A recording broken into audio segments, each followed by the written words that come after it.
Después, ciertamente se inició la carrera de manera anual, ¿no? Pero Bueno, yo fui la última. Realmente fue un encuentro muy bonito. En estos días pasé por la escuela de medicina, muchachos, un adelanto antes de iniciar la presentación, y me dio de veras mucha emoción y la oportunidad de poderle retribuir a la escuela de medicina lo que tanto me dio. La verdad que me llevó de inmediato a aceptar la propuesta de mi amigo Enrique López, a quien agradezco muchísimo y le tengo además mucho aprecio. Así que para mí es un honor estar con ustedes, es un honor retribuirle a la escuela, y ciertamente también he trabajado con pregrado. Trabajé 6 años en pregrado en la Universidad Oriente porque vivía ya un tiempo y fue una experiencia única. Espero que sea así en esta oportunidad. Estoy segura que va a ser así. Iraida, esta oportunidad es para toda la vida. Así es. Estamos retomando un nuevo proyecto, pero que va a ser definitivo, y este compromiso con la escuela, que quienes llegamos a ella, como en mi caso, nos enamoramos además de ese sentido de pertenencia, porque nuestros estudiantes nos dan mucho orgullo, su capacidad de comprensión de lo que pasa alrededor de ella, y además son súper inteligentes, ya te Sí, vas a dar cuenta, son una generación de oro verdaderamente, porque a mí me ha asombrado esa capacidad de análisis, de captar siempre la idea que uno les da, y ajá. catenando los esfuerzos que se dan en todas las materias, ellos han llegado, pues están llegando a un nivel bastante importante de su formación, y prácticamente ya tienen una gran capacidad de atención a los pacientes, y de resolución de problemas, que es lo más importante. Entonces, Ah, bienvenido y adelante. así es. Bueno, vamos a iniciar. Déjenme un momentito aquí. Ya va, un segundito, que esto no me ha corrido. Ya va.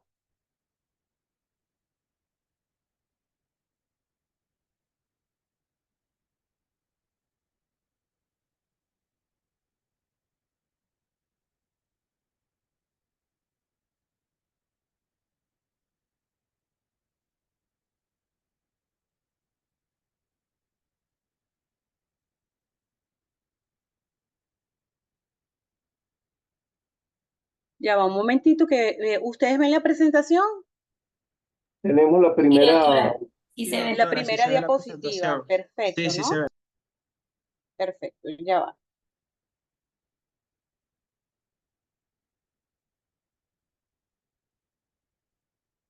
Ya va porque no sé por qué, pero vieron la segunda, no me corre. Buenos días a todos. Buenos días a todos. Espero que se encuentren muy bien. Vamos a hablar en esta oportunidad de patologías del aparato genital femenino. Ciertamente es un tema amplio, es un tema complejo que ha cambiado a lo largo del tiempo. Ya estamos ahora como en todo en la patología, en la biología molecular, pero no vamos a hablar un poquito de esto, sino de los conceptos básicos y de lo que probablemente ustedes van a salir a ver en su práctica diaria. Recordar una vez más que el texto recomendado y que la bibliografía fue revisada en el libro Robbins de Patología Básica, la edición número 10. Ahí pueden conseguir toda la información que está aquí. Y quien quiera ahondar un poquito más en algunas de estas patologías, pues puede acercarse, y yo les puedo proporcionar algunas referencias para que ustedes puedan revisar. En esta oportunidad vamos a hablar de la vulva, de las lesiones en la vulva, de las lesiones en cuello uterino. Vamos a hablar de las lesiones en ovario y también en el endometrio. También creo que vamos a conversar un poquito de las lesiones de trompa muy rápidamente. Entonces, iniciemos con la vulva.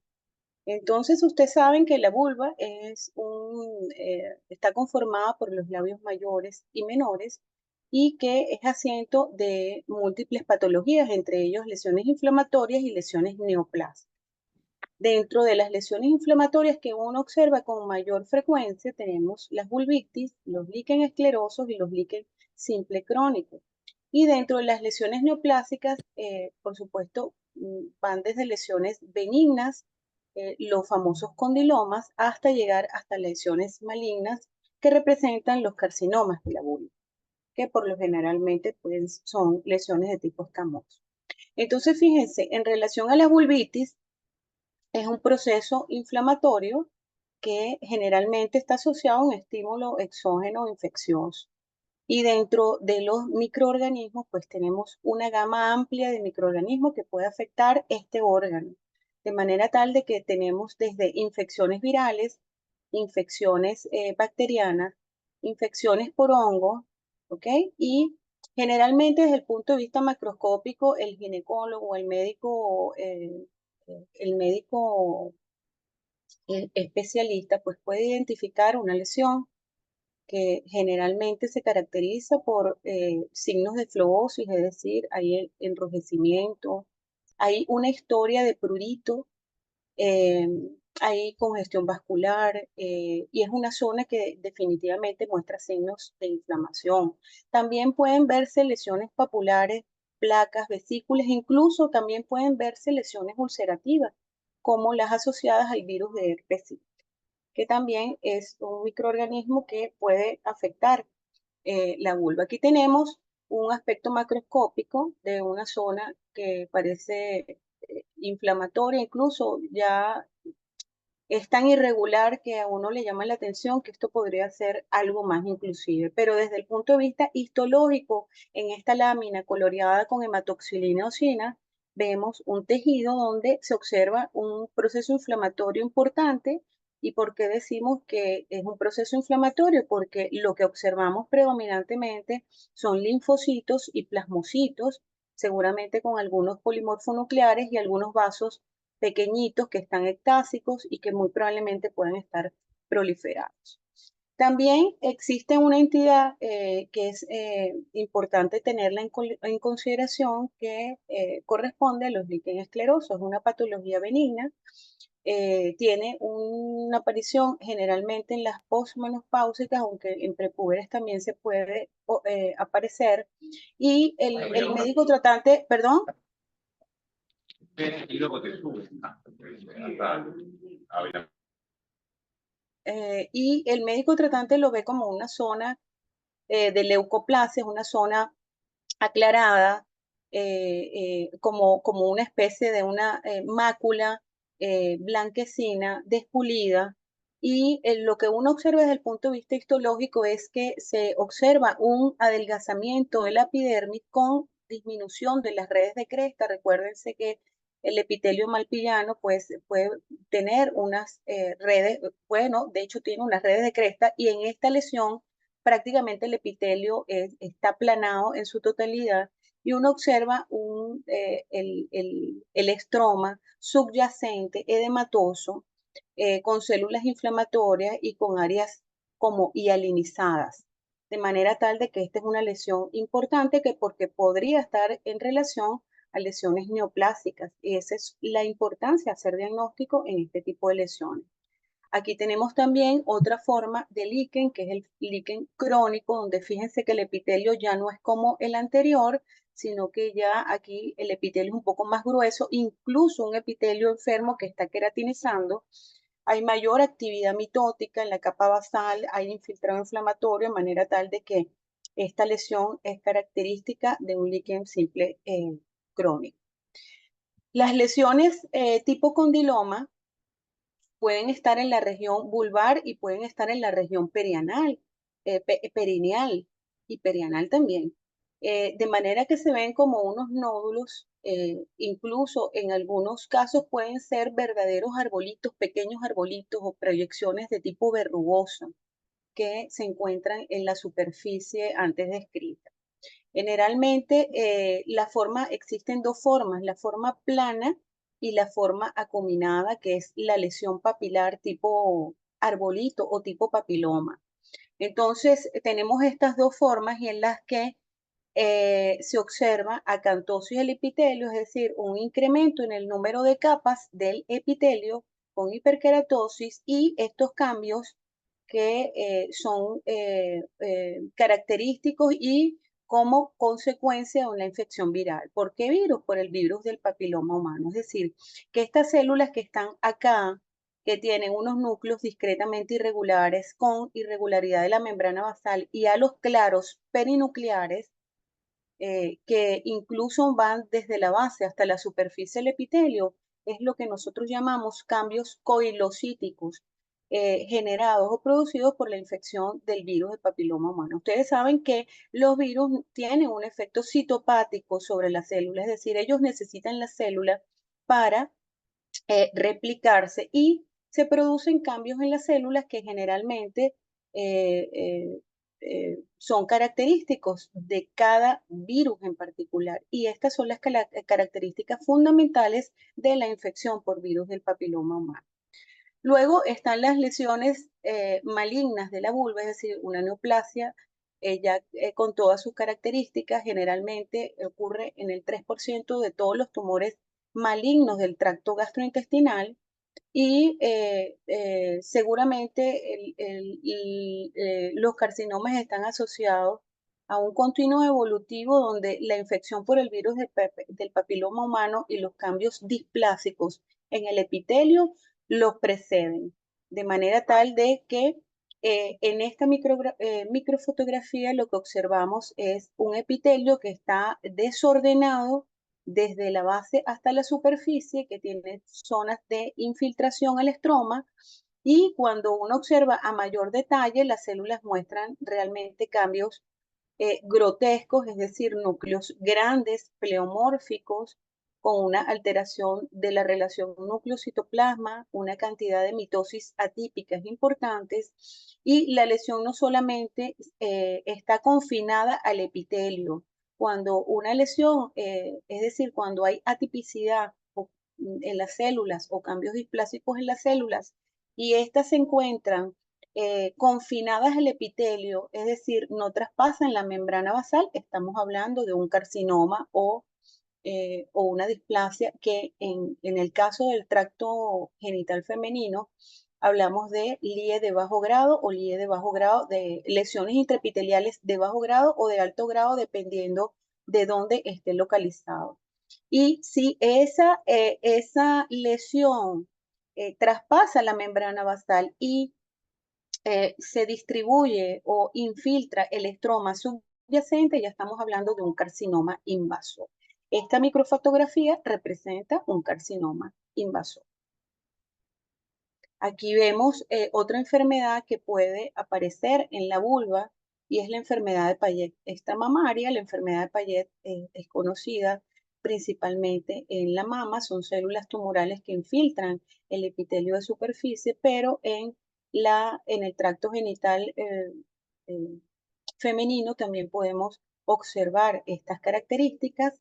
Es una proliferación, como dice aquí, intraepidérmica de células epiteliales. Estas células epiteliales tienen unas características importantes que fíjense cómo el epitelio, esto es el epitelio, digamos, del tejido como tal, y aquí vemos cuál es la diferencia entre esto que está aquí, los núcleos un poco más hipercromáticos, desordenados, pero aquí vemos unas células que están en la base, que tienen como abundante citoplasma.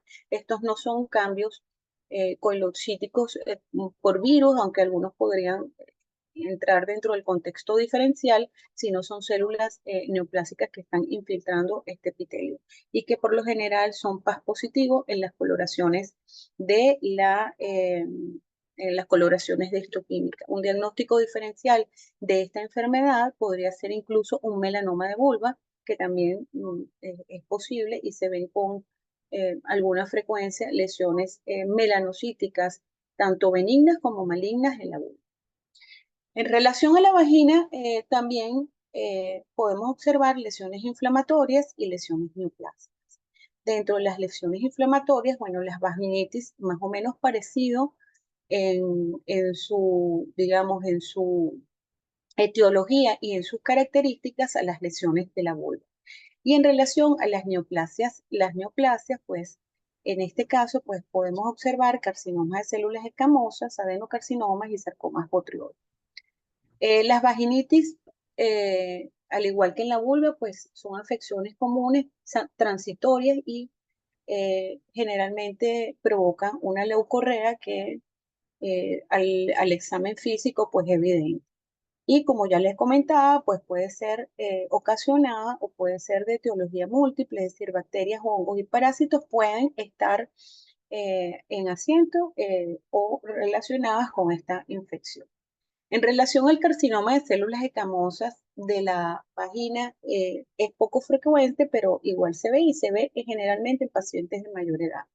Y la lesión precursora, es decir, la lesión que le precede, son las neoplasias intraepiteliales que en vagina se llaman B, neoplasia intraepitelial escamosa. Entonces, siempre esta neoplasia va a estar, esta displasia, esta neoplasia intraepitelial va a estar asociada a infección por VPH. Como lesión precursora es un dato importante. Y entonces existe un continuo evolutivo donde un grupo de pacientes va hacia un carcinoma de células escamosas. También podemos en vagina tener formas de tipo adenocarcinoma. Y los adenocarcinomas de células claras, aunque son raros, podrían estar, digamos, presentes en este tejido. También hay lesiones de tipo mesenquimal. Fíjense que les he hablado de tumores epiteliales, pero también el tracto genital femenino es asiento de tumores mesenquimales. Lo vamos a ver en el transcurso de la plática. Entonces, en vagina hay un tumor que, digamos, desde el punto de vista de etiología, que es el rhabdomyosarcoma, se puede ver y generalmente se ven pacientes jóvenes o en edades tempranas. Es un tumor mesenquimal que tiene características muy particulares con células que recuerdan los rhabdomioblastos o el tejido muscular embrionario. En relación al cervix, que es una de las lesiones más frecuentes representa de los tejidos que uno observa desde el punto de vista de biopsia con mucha mayor frecuencia. Entonces, aquí tenemos también lesiones que son inflamatorias, lesiones neoplásicas que son benignas, también tenemos las lesiones intraepiteliales escamosas, al igual que en la vulva y en la vagina, y por supuesto los carcinomas de cuello uterino, además de los adenocarcinomas, que pueden ser in situ o pueden ser invasores. Entonces, en relación a la cervicitis, es una condición muy frecuente desde el punto de vista clínico y también desde el punto de vista de biopsia. Los agentes infecciosos, al igual que en las otras dos que les he comentado, pues virus, bacterias, hongos, la cándida es uno de los microorganismos que también uno observa con frecuencia en las biopsias de cuello uterino y en las citologías ginecológicas. Y característicamente, desde el punto de vista clínico, lo que el médico observa es una leucorrea, es decir, una secreción blanquecina, especialmente si es cándida, es una secreción blanquecina, pastosa, y dependiendo del microorganismo puede tener incluso un olor muy particular. Entonces, otra de las lesiones que uno observa con relativa frecuencia son lesiones polipoides en el canal endocervical o en el cuello uterino. Aquí vemos una lesión polipoide que sobresale del orificio cervical externo. Fíjense que la superficie es lisa, rosada, y cuando uno hace la histología corresponde a una proliferación de glándulas y estroma. Cuando uno evalúa estas glándulas se da cuenta que son glándulas, digamos, benignas, glándulas endocervicales que están inmersas en un estroma que es fibrovascular. De manera tal de que el pólipo endocervical se presenta como una masa polipoide, es un pólipo benigno, el tamaño puede ser variable, como dice allí, la superficie lisa, brillante. A veces uno puede observar espacios quísticos porque estas glándulas que están aquí se encuentran dilatadas de manera tal de que uno esto lo puede ver ya en el mar. Eh, Pueden sangrar, como dice allí, pueden sangrar y generalmente estas lesiones no tienen potencial maligno importante, a menos de que se acompañe con una metaplasia que tenga una lesión intraepitelial y ya eso es otra cosa, ¿ok? Pero por lo general no conllevan a malignidad. Ahora, lo que sí puede estar asociado a lesiones malignas y que representan lesiones precancerosas son lo que se conoce como las lesiones intraepiteliales, perdón, se me fue un error aquí, eh, eh, intraepiteliales de cuello uterino. Entonces aquí tenemos que ellas están estrechamente relacionadas con la infección del papiloma humano. Fíjense que esta microfotografía muestra justamente la zona de transformación donde está el epitelio donde está el epitelio exocervical y se hace justamente la transición con el epitelio endocervical, que es un epitelio en monocapa, y esta zona transicional es lo que se conoce muy probablemente como una zona de unión escamocolumnar, donde incluso puede haber, este epitelio que está acá puede tener una metaplasia escamosa, y esa metaplasia escamosa, es decir, que sería más o menos parecido a esto, es mucho más susceptible a la infección viral, de manera tal de que justo en esa zona es donde inician o el virus hace asiento para generar los cambios que posteriormente ocurren. Entonces, existen virus de alto riesgo y de bajo riesgo. Esto, ¿cómo podemos nosotros saber cuáles son los de bajo riesgo y los de alto riesgo? Bueno, podemos hacer al tejido en parafina lo que se conoce como tipificación viral y de esa manera establecer si este es un virus de alto riesgo, es decir, que significa que es un virus que muy probablemente va a estar asociado o tiene una mayor asociación a carcinomas de cuello uterino.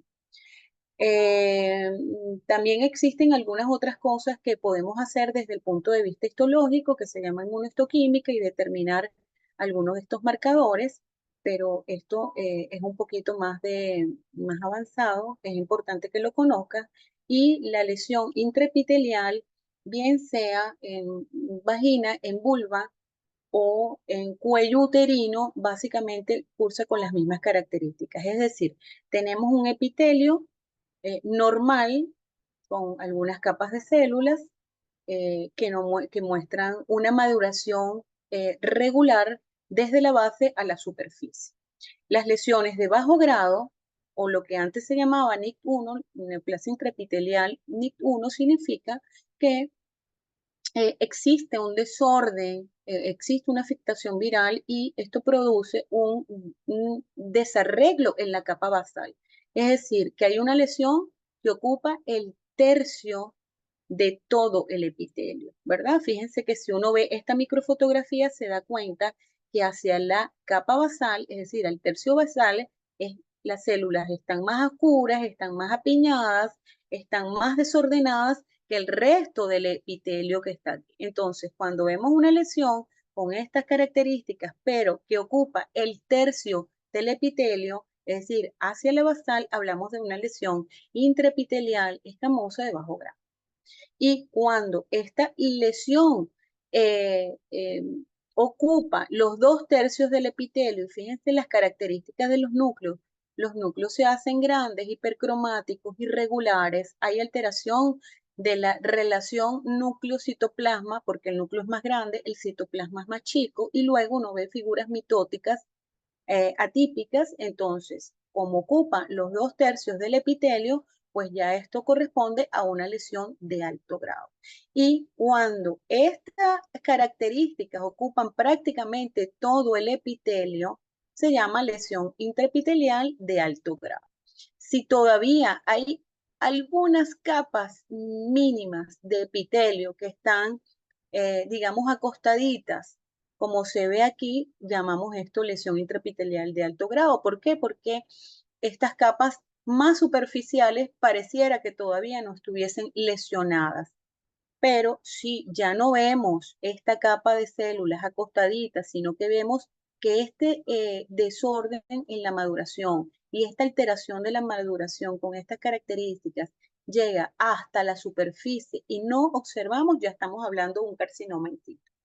Entonces, lo que les quiero decir con esto es que hay un continuo evolutivo, es lo importante que tienen que saber, que hay lesiones de bajo grado que ocupan los tercios más basales y las lesiones de alto grado ocupan los tercios más superficiales y que se llama lesión intraepitelial porque aquí vemos la membrana basal donde reposa el epitelio y no vemos que estas células que son atípicas están en el estroma. Ya cuando están en el estroma, rompen la membrana basal y están en el estroma y hay una reacción del estroma, estamos hablando de un carcinoma invasor.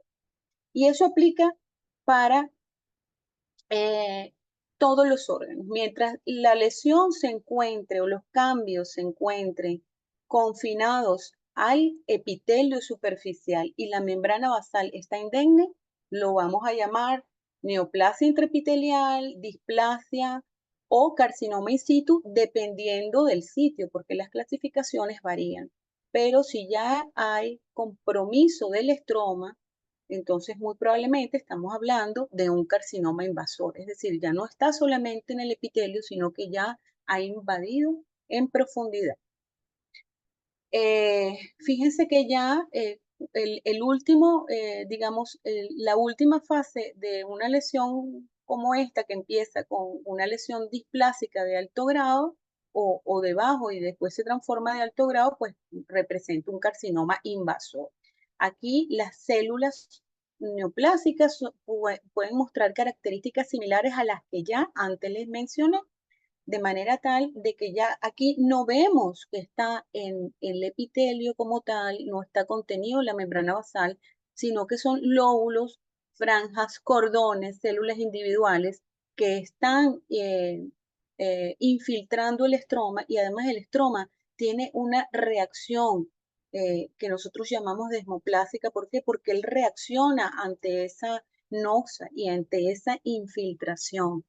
El epitelio, el estroma se hace un poco más denso, más hialinizado y puede estar asociado a células inflamatorias.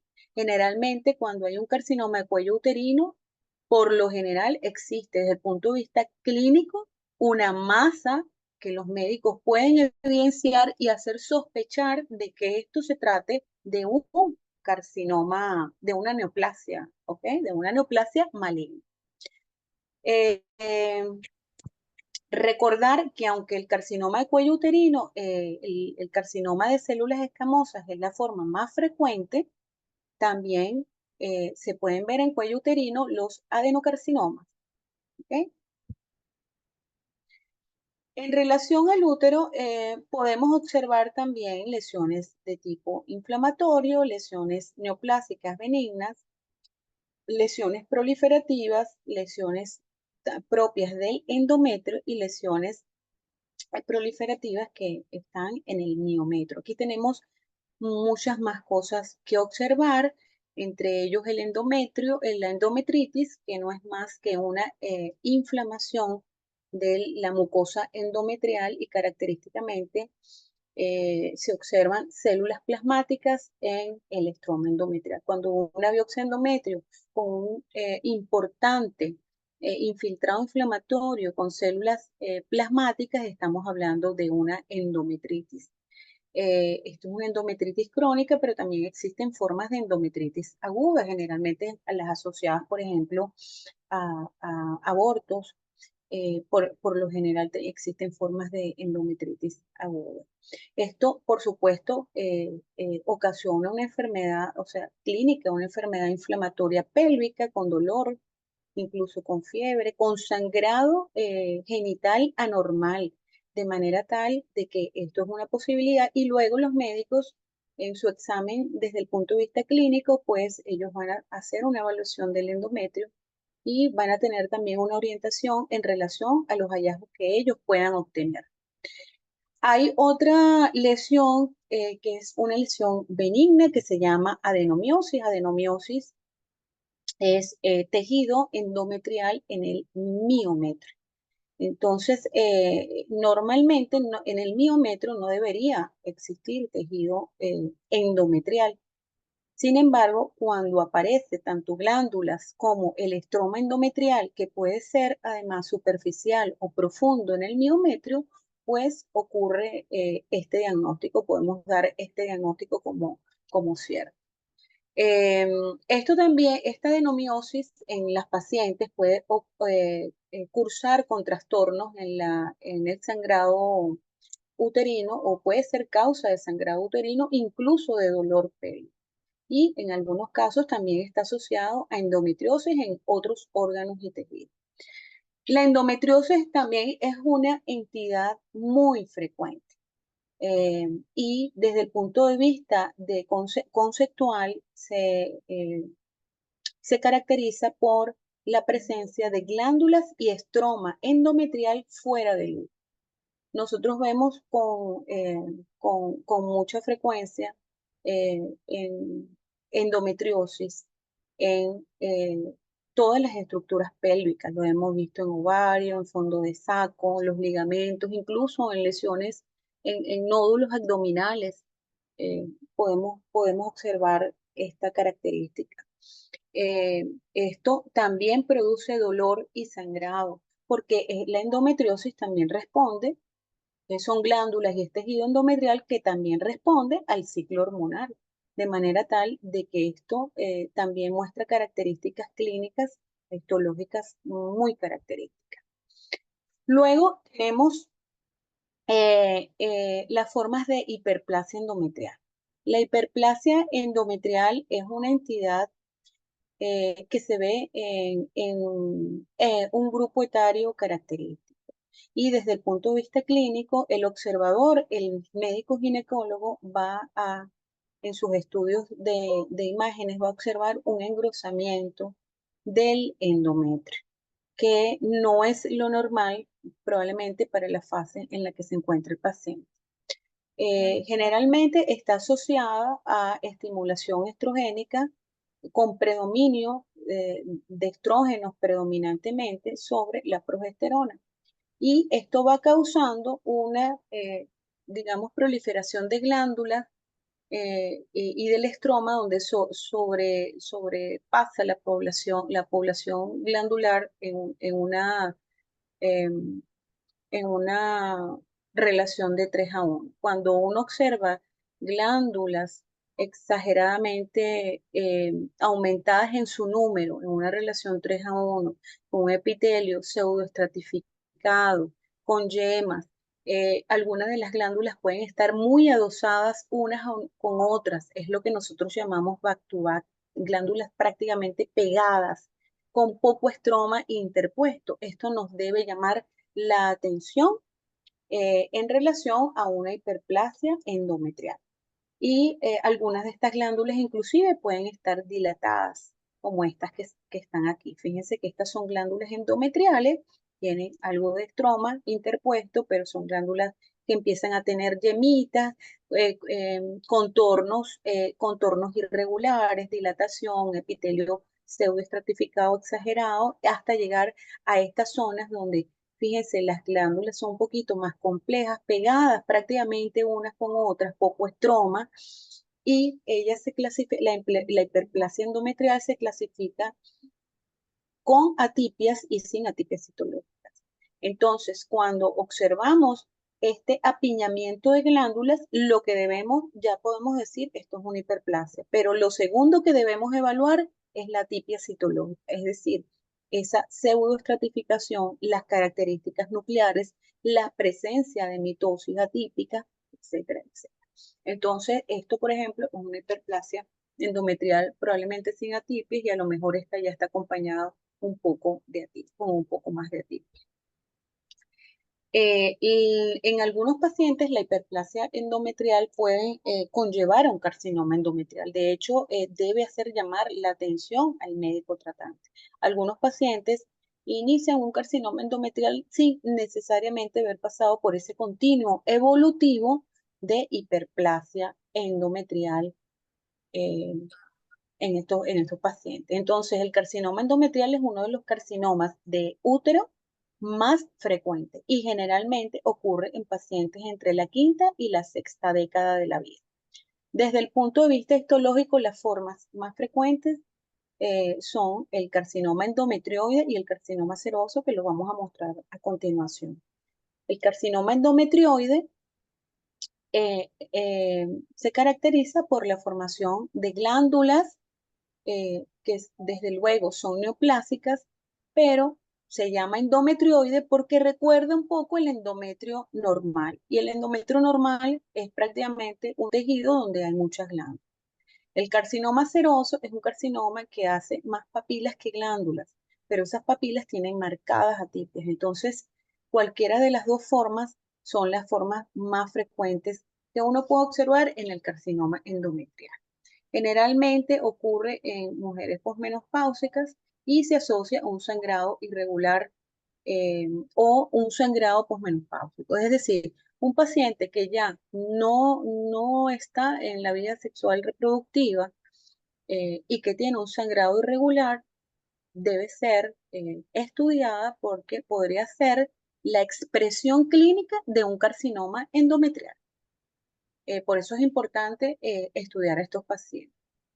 Eh, Aquí dice, bueno, que la forma, el grado histológico de los carcinomas endometriales están básicamente dados por la cantidad de glándulas que formen o por la cantidad de tejido sólido que forme. Es decir, si el tumor hace masas sólidas, nódulos, placas, tendrá un grado histológico de peor pronóstico. Mientras el tumor se parezca más al tejido que le da origen, entonces será bien diferenciado. Es decir, que si el carcinoma endometrial hace más glándulas, entonces nosotros le vamos a colocar un grado 1 de diferenciación que lo revisamos en base a una clasificación que se llama FIGO. Si hace más zonas sólidas, que lo vamos a ver más adelante, entonces esto corresponderá a un FIGO grado 3.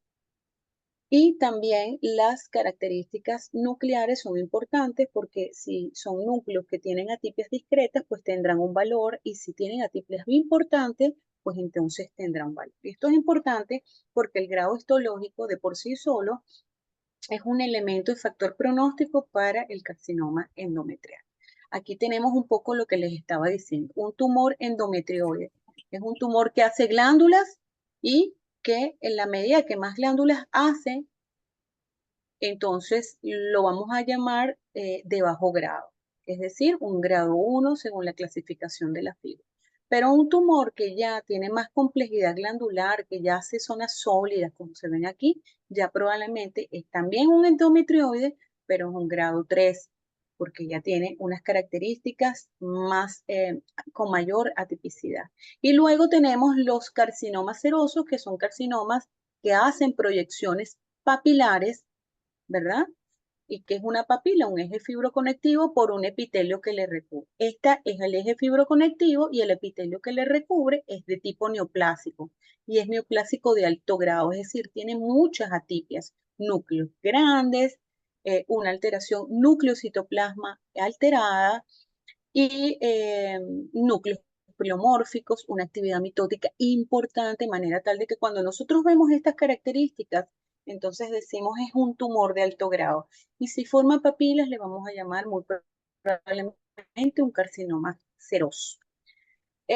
Otra lesión, esta ha debido ir antes que el carcinoma, pero es una lesión que también se observa con frecuencia, es motivo de consulta de los ginecólogos, que se llama pólipo endometrial. El pólipo endometrial es un pólipo, por lo general es una lesión benigna. Y digo por lo general, ¿por qué? Porque los carcinomas, los adenocarcinomas de endometrio también se pueden presentar como unos pólipos. O peor todavía, en un pólipo endometrial benigno podemos encontrar áreas de carcinoma endometrial. Entonces, ¿los pólipos hay que estudiarlos? Sí, hay que estudiar. En realidad hay que estudiar todo lo que sea anormal en el cuerpo. Entonces, un pólipo endometrial es como la clasificación La caracterización del pólipo lo dice que es una estructura donde hay una proliferación de glándulas, estromas y vasos. Entonces aquí vemos desde el punto de vista macroscópico, como vemos una lesión polipoide que está en el fondo uterino, ¿verdad?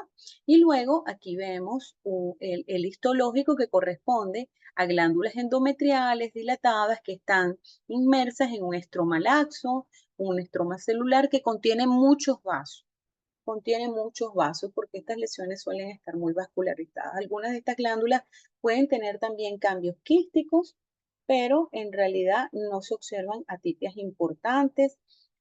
Como les dije, puede ser asiento de un carcinoma o puede ser que todo el pólipo sea un adenocarcinoma y por tanto estas lesiones deben ser estudiadas.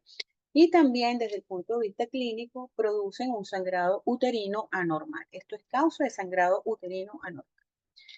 Dentro de las lesiones mesenquimales, y no puedo dejar de hablar de esto porque esta lesión es una lesión muy frecuente, muy frecuente en las mujeres, especialmente en la edad reproductiva, y es una lesión mesenquimal derivada del músculo liso. Entonces, aquí tenemos lo que se llama los leiomiomas, que pueden ser únicos, pueden ser múltiples, pueden ser intramurales cuando se localizan en el espesor del endometrio, pueden ser subserosos cuando se localizan por debajo de la serosa uterina y aparecen como unos nódulos en la serosa, o pueden ser submucosos cuando ocupan la cavidad endometrial y están debajo como este que está acá. ¿Ok? Fíjense, este es el cuello uterino, esta es la cavidad uterina, esta es la cavidad endometrial y fíjense cómo este nódulo aparece acá. Es un tumor de músculo liso, eh, estimulan su crecimiento los estrógenos, los anticonceptivos orales. Generalmente en la menopausia ellos suelen disminuir de tamaño y fíjense que pueden tener un tamaño, pueden ser múltiples, pueden ser únicos, pero fíjense, este chiquitico mínimo como de 5 milímetros y este es uno inmenso grande. La localización ya se las comenté y desde el punto de vista histológico uno lo que observa son células fusocelulares inmersas, ¿verdad? En una matriz eosinófila. Estos núcleos tienen unos extremos redondeados. Generalmente los leiomiomas no tienen atipias importantes ni actividad metótica, aun los convencionales, pero hay tumores que son benignos que pueden tener un poquito de más celularidad o pueden tener un poquito más de atipias, perdón, de mitosis atípica de lo normal y estar dentro del rango de la benignidad aún. Ahora, un tumor que ya muestra de tipo músculo liso, que ya muestra cambios de atipia importante y actividad mitótica importante, y es un tumor de origen muscular, su contraparte maligna será un leiomiosarcoma, que también es un tumor que se ve con esta localización. Entonces, generalmente se ve en las pacientes por menopáusicas y suelen ser nódulos únicos, grandes, con necrosis, con hemorragia, con zonas francas hemorrágicas. Aquí tenemos histológicamente como este leiomiosarcoma, fíjense los núcleos, son vesiculosos, tienen contornos redondeados, aquí hay mitosis, pero fíjense que los núcleos tienen diferente tamaño, diferente forma inclusive, tienen escaso citoplasma y fíjense que estas células que están aquí ya son figuras mitóticas atípicas, importantes, de manera tal de que ya esto escapa del contexto de la benignidad. Entonces, esto se llama leiomyosarcoma. Las trompas uterinas también son asiento de enfermedades inflamatorias y también de tumores. La salpingitis eh, es una de las lesiones inflamatorias que uno ve con mayor frecuencia, generalmente las asociadas a embarazos ectópicos y a las endometriosis también, que puede ser así, de las cuales puede también ser así. En relación a las lesiones malignas, también podemos ver tumores de diferentes índoles en las trompas uterinas. Y también podemos ver algo que se llama carcinoma intraepitelial tubario. De hecho, muchos tumores de origen carcinomas serosos que ocurren en ovario, muy probablemente Las trompas también están afectadas y esto es importante. De hecho, hay que estudiar las trompas en buena parte de su totalidad para identificar si existen neoplasias intraepiteliales que pudieran estar asociadas a tumores parecidos, especialmente en el ovario. En relación a los ovarios, existen tumores, existe una clasificación que tiene que ver con el origen del tumor, es decir, los tumores pueden provenir en el ovario del epitelio de superficie, de las células germinales y del estroma también. Entonces, en relación a los tumores de superficie se clasifican como serosos, mucinosos, endometrioides. Hay muchos otros más, pero probablemente estos sean los más importantes y los más frecuentes, y el tumor de Brenner. En relación a los tumores germinales, se, se clasifican, o los que uno ve con mayor frecuencia, los coriocarcinomas, los tumores tipo de germinomas y los teratomas que se ven en pacientes por lo general jóvenes. Y los tumores de los cordones sexuales, es decir, del estroma y de los cordones sexuales, entonces son clasificados como tumores de la teca y la granulosa, los fibromas, y los tumores de células de Sertoli y Ley. Entonces, dentro de los tumores serosos tenemos que podemos observar, y estos son llamados generalmente, tienen generalmente un componente quístico asociado, se presentan como masas quísticas y son tumores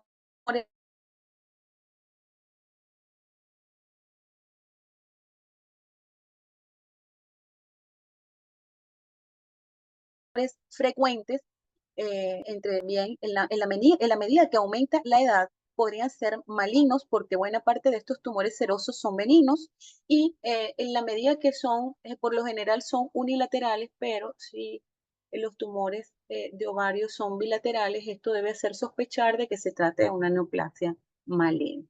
¿Ok? Generalmente se trata de estructuras quísticas, como vemos acá, es como un saquito que tiene una pared muy delgada y que tiene un líquido citrino que lo contiene. A veces hay una sola cavidad, a veces están multiloculados, es decir, muchas cavidades unas adosadas a otras. La superficie lisa, la superficie externa por lo general es lisa, la superficie interna por lo general es lisa. Generalmente no hay nódulos murales ni papilas, porque cuando hay papilas y nódulos murales, probablemente podría estar en el contexto de algo más. Entonces aquí tenemos la pared del quiste revestido por un epitelio, que es un epitelio seroso, y esto se llama cistadenoma seroso. Aquí tenemos ya algunas fotos, esta fotografía ya muestra un tumor que probablemente está en el contexto de una lesión limítrofe cuando ya ese epitelio que reviste esa pared del quiste empieza a ser glándulas, túbulos o papilitas que invaden el estroma. Y aquí tenemos otro tipo de tumor que también puede tener una presentación quística, que son los tumores mucinosos. ¿Y por qué los llamamos mucinosos? Porque las células recuerdan el epitelio intestinal. Entonces es un epitelio mucosecretor con células que tienen abundante citoplasma claro. También este tipo de tumor se presenta como masas únicas, generalmente pueden tener hasta tamaños muy grandes y desde el punto de vista de clasificación también existen las formas benignas que representan casi el 80%, pero fíjense, también existen las formas borderline, es decir, donde la infiltración es discreta, y luego existen francamente tumores mucinosos malignos.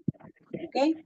Como les dije, generalmente son unilaterales, pero cuando ve uno una lesión pues, mucinosa en los dos ovarios, está también obligado a descartar tumores que podrían provenir de otros sitios y tener asiento en el ovario. Luego tenemos, dentro del ovario también existen los tumores endometrioides. Los tumores endometrioides se parecen mucho al endometrio, por eso es que se llaman así, endometrioides. Y generalmente están asociados también a endometriosis ovárica, también existe sus formas benignas, malignas y borderline, pero generalmente este tipo de tumor suelen ser malignos en su mayoría. Fíjense aquí donde tenemos glándulas que recuerdan a las glándulas endometriales, que están básicamente regulares, unas pegadas con otras, caso estroma, y esto recuerda como si fuese un endometrio, pero está en ovario. Entonces, estamos hablando de un tumor endometrioide, tipo endometrioide de origen ovario. Luego están estos tumores denominados tumores de Brenner. El tumor de Brenner es un tumor poco común, generalmente es unilateral, suele ser sólido, como estamos viendo aquí, y es un tumor que tiene unos nidos de células epiteliales que recuerdan el epitelio transicional, es decir, el epitelio urinario, en un estroma que es un estroma fibroso. Este tumor es un tumor benigno, a veces puede ser un hallazgo incidental en una muestra que uno está evaluando, pero existen formas benignas y malignas y mientras estos tumores tengan un mayor tamaño, probablemente su capacidad de ser maligno pudiera estar asociado a él. ¿Okay? En relación a los tumores germinales, dentro de los tumores germinales, uno de los tumores más frecuentes que observamos en el ovario son los teratomas, que pueden ser malignos, que generalmente están constituidos por las 3 líneas germinales, pero es un epitelio especializado que madura y las formas malignas ya las vamos a mencionar a continuación, pero tiene características particulares. Generalmente estos tumores son quísticos, ocurren generalmente en pacientes jóvenes como masas ováricas, incluso incidentales. Generalmente son unilaterales. En realidad, la bilateralidad no es algo que sea característico de estos tumores. Y fíjense cómo suelen ser quísticos con abundante material de anexos pilosos. Incluso pueden haber estructuras, dientes, intestino. Hemos encontrado esta mandíbula, hemos conseguido muchos elementos en este tumor. Cuando uno evalúa cuando uno evalúa la muestra, uno observa buena parte del epitelio de tipo malpillano con glándulas como si fuera piel. Y hemos tenido también tumores, bueno, está descrito. Yo tuve un caso también de una transformación de un teratoma quístico que tenía un componente escamoso importante y el componente escamoso se malignizó de manera tal de que en un teratoma había un carcinoma de células escamosas en un tumor muy, muy grande. Entonces, eso en relación a los teratomas maduros. Los teratomas inmaduros generalmente se encuentran en pacientes más tempranos. También hay elementos de las 3 líneas germinativas, pero principalmente el tejido nervioso o tejido inmaduro. Entonces hay que estar muy pendiente en la búsqueda y en el muestreo para conseguir estas áreas que le dan un pronóstico diferente a este tipo de tumor. En relación a los tumores de células germinales, los digerminomas representan uno de los tumores más frecuentes. Generalmente suelen ser tumores sólidos. Fíjense cómo está aquí, tumores sólidos eh, y generalmente son unilaterales. La contraparte en el testículo es el seminoma y la característica de este tumor es la proliferación de células grandes, redondas, con algunos nucleolos prominentes, con abundante citoplasma rosado o claro, que es fuertemente Paz positivo. Se disponen estas células en pequeños nidos que están rodeados por delgados tractos vasculares que están muy evidentes y un infiltrado inflamatorio que generalmente es linfocitario alrededor de estas células. Entonces, es un tumor que muestra unas características propias bien llamativas. Y luego, por mostrar otro ejemplo, los tumores germinales, los coriocarcinomas, que generalmente ocurren en pacientes un poquito de mayor edad, también suelen ser unilaterales y Este tumor se recuerda a lo que uno ve, por ejemplo, en el sitio placentario, es decir, el cito y el sincitio trofoblasto, el citotrofoblasto y el sincitio trofoblasto. Entonces uno ve que estas formas tienen marcadas atipias. Este es un tumor que generalmente, como está aquí desde el punto de vista macroscópico, fíjense que tiene mucha necrosis y tiene hemorragia. Esto que está aquí oscuro representa zonas hemorrágicas en este tumor, de manera tal de que uno ve formas que recuerdan sin sitio y citotrofoblasto embebidos en una matriz que recuerda como la decidua con marcadas atipias, necrosis hemorrágica, de manera tal de que estos representarían de los tumores más frecuentes desde el punto de vista germinal. Y dentro de los tumores de los cordones sexuales, tenemos los tumores de la teca, de la granulosa, que se dividen también en juveniles y adultos. Ocurre generalmente en la posmenopáusica, en las mujeres posmenopáusicas, y uno lo que observa es una proliferación de células que recuerdan los folículos ováricos, eh, sin mayor atipicidad. Luego los tumores fibromas y tecomas son tumores predominantemente también sólidos, suelen ser tumores amarillentos, como esto que está aquí, son tumores amarillentos, sólidos, y lóbulos, y estos pueden aparecer en cualquier edad. Generalmente tienen un contenido importante de lípidos y por eso muestran estas características de células con un citoplasma claro, y las células de Sertoli, que también tienen estas características de formar cordones, túbulos inmersos en una matriz que puede estar edematosa, y estas células de Sertoli son rosadas, por lo general de tamaño grande. Estos tumores suelen ser, este tipo de tumor de los cordones sexuales se caracterizan por ser tumores más bien unilaterales y tienen más componente sólido que quístico, a diferencia de los otros tumores que parecieran tener más componente sólido y quístico adicional. ¿Ok? Eh, bueno, yo pienso que así es.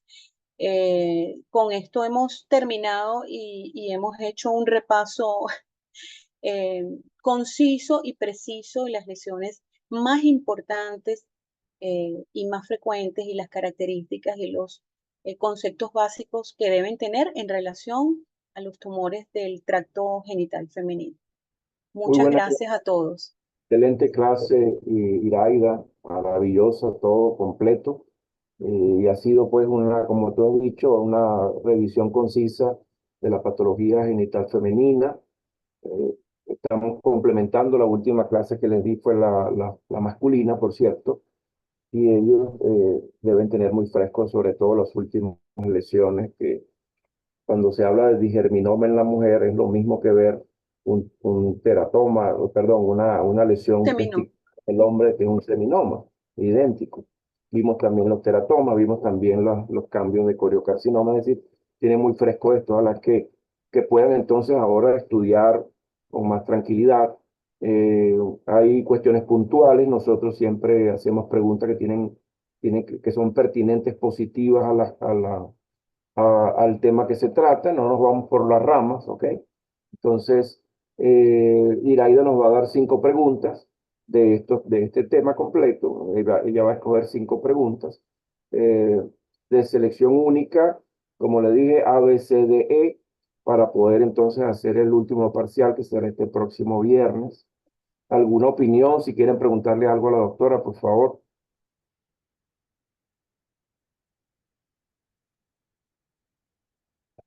adelante.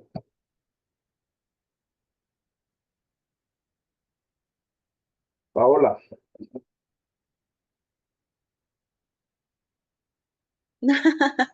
Tan tímido. Ay, O todo ojalá quedó que, súper claro. ojalá que todos estén ahí, que no estén fuera de pantalla. Bueno, mire, yo estoy a la orden para cualquier duda, que tengan cualquier inquietud que tengan o si quieren aprender algo más, porque también vale, ¿ok? Ya Paula tiene mi número de teléfono, se los pueden, lo pueden compartir a los residentes que pudieran estar interesados. Y bueno, estamos hablando, están viendo una de las materias más bonitas de toda su carrera. Cuando ya ustedes estén adentrándose a las especialidades, se van a dar cuenta la importancia fundamental de la anatomía patológica en la práctica diaria, en el diagnóstico de cada uno de los pacientes que ustedes tengan.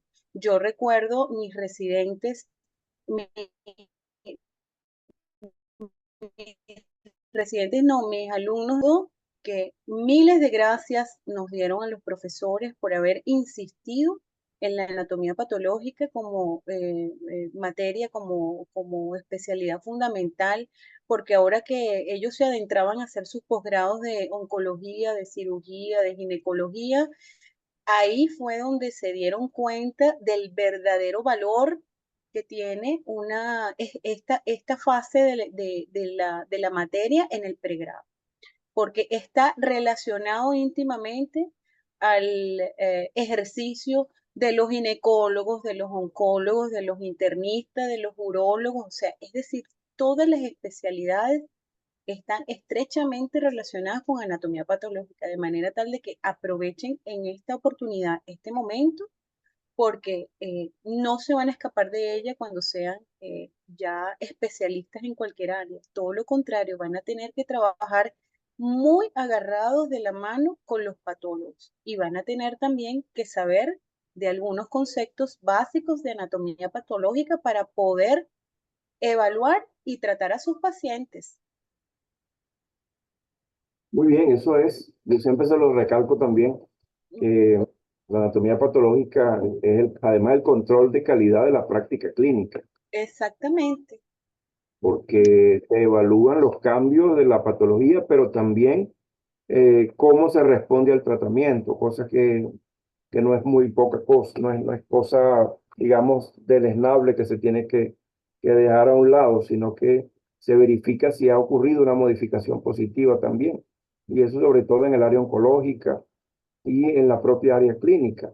Entonces, bueno, desde el punto de vista de la anatomía patológica, que tiene que ver con muchas cosas, no solamente el estudio convencional morfológico, sino también la investigación forense, la investigación de estructuras, la identificación de cambios en la citología y en la arquitectura de las cosas, ¿no? Entonces, agradecemos a ustedes que están en su clase el día de hoy. Tenemos pendiente una clase que tendría que dar la doctora Livia Fernández. El martes, ustedes me dicen que no pueden, me dijo, a Eh, ver si está por allí. doctor, A sí, sí, ver, aquí estoy. Es que no se escucha muy bien ok, nada, si pero pueden, sí. ajá. O sea, podríamos verla. Lo que pasa es que salimos como a las 4:30, 5 siempre de los parciales de farmacología. Bueno, está bien, pero de todas maneras yo prefiero que la vean y que ella vaya, a que entonces le digamos que lo haga por tecnología y ella no lo va a hacer. Pues entonces, Ok. mejor que usted le diga, mire, entre 4 y 4:30 vamos a comenzar la clase. Yo te sugiero yo le voy a notificar porque darla por vista no es lo correcto, sino que van a esperar. Ya ella me envió sus preguntas para el parcial y por esa parte ya no tengo la preocupación, pero hay que cubrir con esa que sería la última clase del año, ¿no? De la materia, ¿ok? Y estoy pendiente, entonces la doctora Idaida, ojalá si puede, nos puede acompañar también el viernes desde las 12 en el parcial y así la conocen personalmente. Es el Y viernes, Enrique. sí, el viernes 26 el Ok, cierre. Si ajá. puede, nos acompaña para ¿Cómo que, no? ¿Cómo no? bueno, nos Sí. ayude ahí, nos eche un ojito con los muchachos para que no se nos copien. Tampoco, ellos se portan muy bien. Sí. Ay, sí. Entonces, Bueno. Disculpe, ¿cuántos estudiantes son en este grupo? tenemos 92, tenemos Ah, 92 estudiantes normalmente, sí. ok. Y hoy solo 36 ahorita en 34 ahorita. Ujú. Pero bueno, ellos reproducen su clase Y bueno, sí, están preguntando el miércoles 24 de julio. Y exactamente, Moisés, es feriado, ¿no? Pero bueno, la situación de las elecciones nos hizo, digamos, cerrar todo de manera rápida, porque convencionalmente todavía, de forma hipotética, podríamos haber trabajado la primera semana de agosto, pero bueno, esperemos que sea algo bueno para toda Venezuela que tengamos este paréntesis, ¿no? Entonces, Así Ibai, es. muchísimas gracias y bueno, bienvenida. Esta es tu bienvenida, aunque el grupo va saliendo, pero yo creo que están viendo la diferencia. Nosotros venimos del mismo Instituto Anatomopatológico de la Universidad Central, tenemos los mismos principios de formación y nos orientamos siempre a que las clases que damos sean completas y tengan esta visión como tú la has dado, especificando las cosas más fundamentales, ¿ok? Y que no hablemos tonterías, que ni nos vamos por las ramas por ahí, porque si no, la formación se hace difusa, ¿ok? Entonces, muchachos, gracias por la atención de hoy. Paola, muchas gracias por el esfuerzo. Gracias a usted, doctor. Y gracias a la doctora Iraida también por la clase de hoy. Muy bien. Esperemos que puedas comunicarte. Yo le voy a comunicar, le voy a tratar de llamar a la doctora Livia, decirle que la clase puede después de las 4 de la tarde. Y bueno, ustedes, agradezco si te puedes comunicar con ella también, ¿ok? Sí, si me pasa el número, yo le mando un mensajito, doctor. Seguro. Dale, pues. Un abrazo, feliz tarde. Chao, Iraida. Un Feliz abrazo tarde para todos. Muchas gracias, igual y chicos. buen Muchas día. gracias. Gracias, Enrique, Pero por la gracias. oportunidad. No, yo creo que el haberte Gracias, convocado Doc. para que nos acompañe